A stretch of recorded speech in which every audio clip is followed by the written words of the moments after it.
Dear students, let us discuss about non-uniformly accelerated motion. Often you come across these terms uniform, non-uniform. Try to understand with a simple practical example. Suppose there is a school, all the students will be wearing a uniform. That means a same type of dress. So if you go to some school where everyone is wearing a different type of dress, what you will say? That they're in a non-uniform state. Okay, there are different types of dresses which the school is promoting. So similarly, non-uniform means which is not constant, which is varying with time.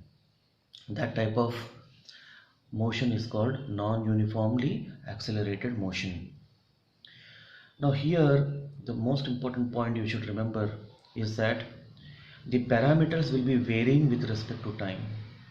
That means at different time you will have different displacements, velocities and acceleration.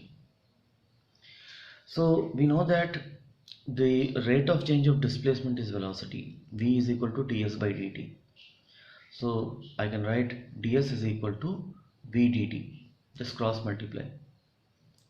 Similarly, acceleration is equal to dv by dt or dv is equal to adt. Here acceleration is equal to dv by dt, and I can do a small adjustment. I will write dv by ds into ds by dt. ds cancel. Now this ds by dt, we know that is a velocity, right? Change of displacement with time. So another form of writing acceleration is v dv by ds. v dv by ds. So when you are preparing for some competitive exams, you should know in how many different ways a same physical parameter can be expressed. So this is another form of writing acceleration. One is dv by dt, another is v dv by ds. So here also if you cross multiply, you get a into ds is equal to v dv. Okay, remember these three forms, and you can see that they are varying with respect to time. So whenever you see varying physical parameters varying with respect to time, apply integration or differentiation with boundary conditions. Okay, boundary conditions means at different time intervals what is happening. What is the situation at t is equal to 0? Is the displacement 0, velocity 0? What is happening at t is equal to t seconds? T is equal to t second means at that particular instant of time. Okay, so we have earlier also seen some derivations. The same derivations we'll see today with respect to this type of integration concept. Now from the first equation you know that, from the second equation you know that dv is equal to a dt, right? So integrating both sides we get integration of dv is equal to integration of a dt. So here what is the variable? Time. So you need to put the boundary condition of the time. So time t is equal to 0, you know, t is equal to t, you know. At t is equal to 0, velocity is initial velocity. At t is equal to t, velocity is final velocity. Always v is denoted for final velocity and u for initial velocity. So integration of u to v dv is equal to 0 to t a dt. Now these are called boundary conditions. For different situations you will have different boundary conditions. So this becomes v with upper and lower limits v and u, and integration of dt becomes t from 0 to t. We have discussed this, that how to open the brackets. You need to substitute the upper limit into the equation and the lower limit into the equation, and you have to take the difference. That means first put the upper and then put the lower. It becomes v minus u is equal to, put t is equal to t in this equation, it will become 80. T is equal to 0, it becomes 0. So v minus u is equal to at, v is equal to u plus at. Similarly, let us see this equation. ds is equal to v dt, this one, first one. And just now we have derived that v is equal to u plus at, right? So just put it into this, then you get ds is equal to u plus at into dt. Here also at t is equal to 0, initially there was no displacement, and at t is equal to t, the displacement is some s value. So between 0 to s you have to integrate. So when you integrate this, you get ut plus half at square. This becomes at square by 2 from 0 to t. So this value becomes s minus 0 s, and you have to put t in this equation. You get ut plus half at square. When you put 0, this term becomes 0 and this term becomes 0. So finally you get s is equal to ut plus half at square. This we have already derived, but we are deriving now in a different way. The third one, v dv is equal to ads, this equation. Here also, here you see what is that which is varying. Here velocity is varying from where to where, from initial to final, and here displacement from initial to final. So this becomes v square by 2 between v to u, and this becomes as from s to 0. Put the upper and lower limits, you get v square by 2 minus u square by 2 is equal to as. If you put 0 here, becomes 0. So v square minus u square by 2 is equal to as. V square minus u square is equal to 2as. This was the third equation.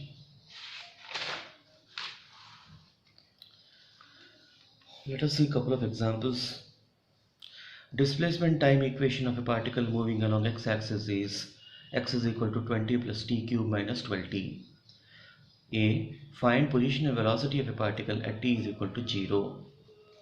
So in the first question he is asking you what is the position.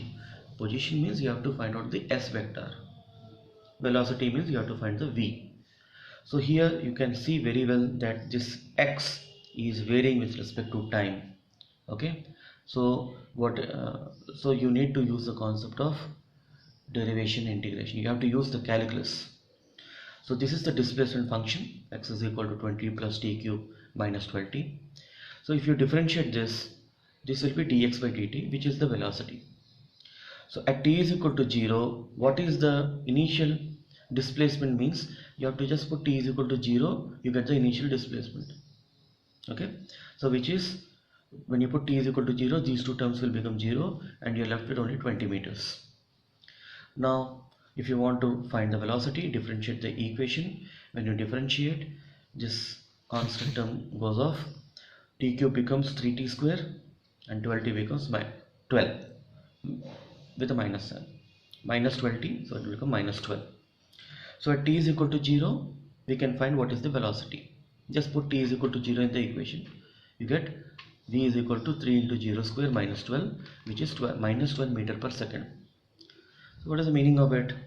You have a particle is moving in the x direction. Initially the position was 0, let us say 0 comma 0, and now it is at 20 meter initially at t is equal to 0, and it is moving in which direction? In left direction, because it is minus 12 meter per second. Okay, so it is moving like this. This is how you have to interpret. Next, now if I differentiate the velocity, what will I get? I get acceleration.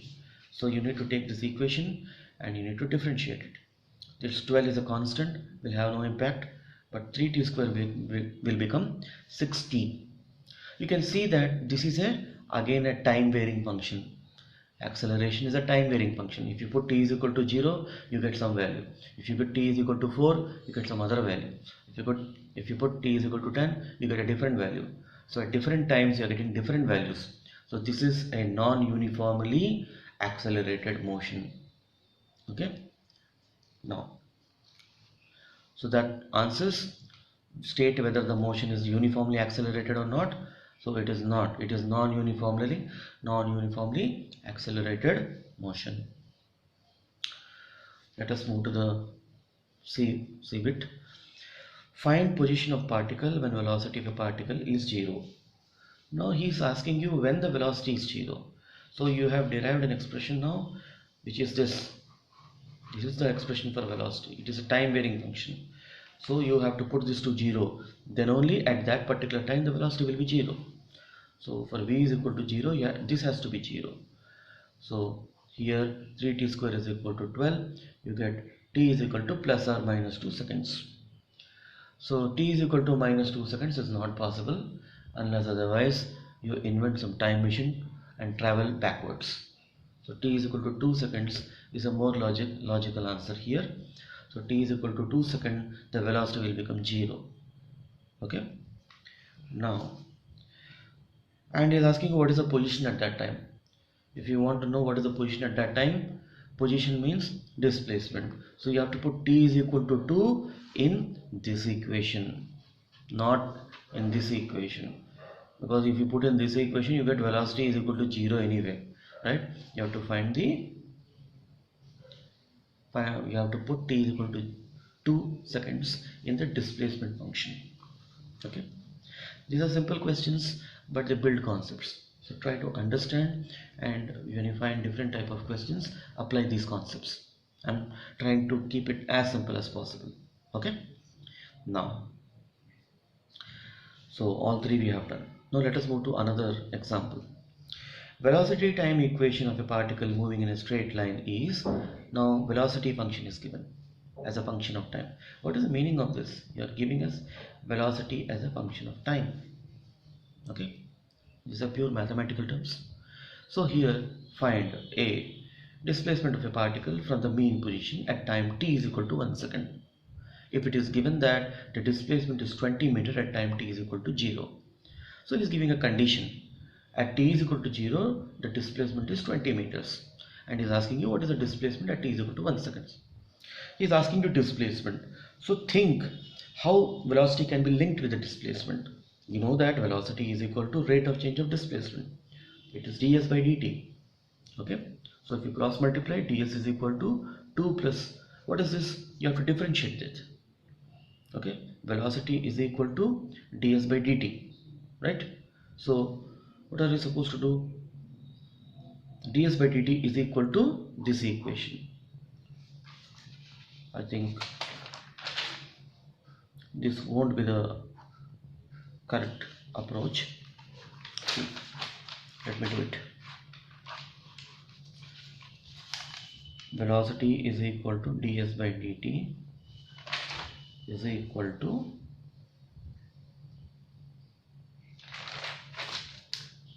ten plus 2t plus 3t square, right? So ds will be equal to 10 plus 2t plus 3t square into dt. Right? Now integrate both sides from 0 to 1 second. So at time t is equal to 0, displacement is given as 20. At time t is equal to 1, displacement will be some s. So this becomes s minus 20 is equal to, this is 10t and this is t square by 2 into 2, and this is t cube by 3, so it becomes t cube. Alright, it is 0 to 1.